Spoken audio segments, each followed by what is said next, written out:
Atensyon mga Filipino senior citizens, 10,000 pesos cash gift. Aba, paano nga ba ito makuha? At ano ba ang mga dokumentong kailangan ninyong ipakita sa OSCA? At gaano ba ito katagal makuha mga ka-vlogs? Mamaya-maya atin pong pakinggan ang kasagutan mula sa NCSC. Hello mga ka-vlogs! Welcome dito sa aking YouTube channel. Magandang araw po sa lahat ng mga manonood. Saan po kayong dapat sa mundo? Kumusta mga ka-vlogs? Well, eto po no, interesado ba kayo na makasali at makakuha ng 10,000 piso na cash gift mga senior citizens? Paano nga ba ito makuha? Paano nga ba ito ma-apply? Ano ang mga dokumentong kailangan dito? At gaano katagal ito pwedeng makuha? Lahat ng yan sasagutin ni Attorney Merceditas Gutierrez, ang ating pong NCSC chairperson. Ito naman pong ito yung cash gift, marami pong interesado dito, yung mga nag-80, 85, 90, 95. Ano na pong update na ngayon mula sa NCSC? Sino na po yung mga binibigyan? Anong birthday na po? Dito sa sa year 2025, ang naka-receive ay 162,454 sa buong Pilipinas. At Kati, marami pang hindi nag-register na kailangan mag-register para ma-avail nila itong cash gift na to. Na upon reaching the age of 80, meron siyang 10,000. 80, 85, 90, 95, 10,000. Pagdating ng 100, 100,000. At bukod pa dyan, Kati, may binibigay din ng OSCA na katumbas. Kaya dito sa amin sa komisyon, dapat mag-register sila para makuha nila yung kanilang cash gift, yung kanilang centenarian gift. Halimbawa po sila ay, halimbawa po birthday nila February, pwede na po ba silang mag-claim ngayon, mag-file ng application? Yes, oo, pwede na.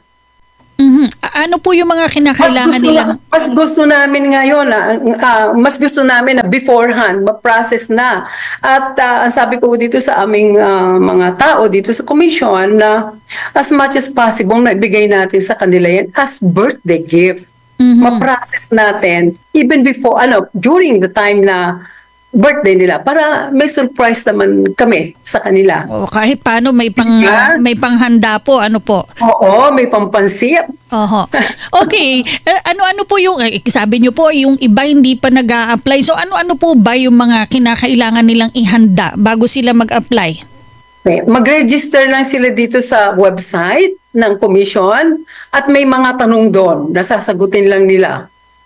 Para malaman kailan ka nag-birthday, kailan nag-birthday. Kasi ito, nag-take effect lang ito nung 2024, March. So, sa kanilang pag-apply, of course, may application form na makikita nila dun sa website. Tapos, yung kopya ng kanilang certificate of birth na galing sa PSA. Tapos, yung kanilang national ID, 2x2 picture. Tapos, may ipinipresent pang endorsement from the municipal mayor where the applicant resides doon sa mga Filipinos abroad. Pero yung at saka mayroon pang endorsement coming from the consulate, no?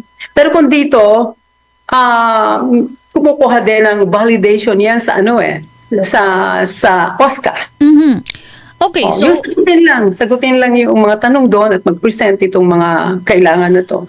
Paano po yung mga senior citizen, ma'am, na wala po silang mga birth certificate? Ano po yung iba nilang pwede mga isubmit? secondary IDs naman na pwedeng ma-present, kagaya ng passport, like registration of birth, citizen's ID issued by the OSCA. Kung mga nagda-drive naman, galing sa LTO na ID, GSIS, SSS ID, COMELEC Voters ID, yan ang mga secondary IDs.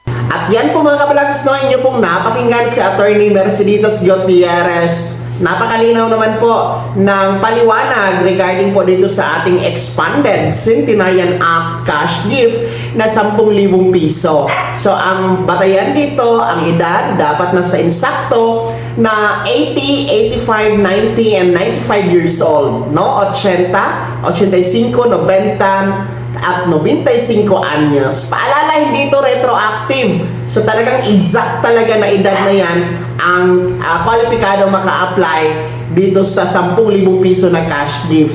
No? Magtungo kayo sa OSCA office na nasa LGU ninyo dahil available doon ang application form. Mag-present ng birth certificate.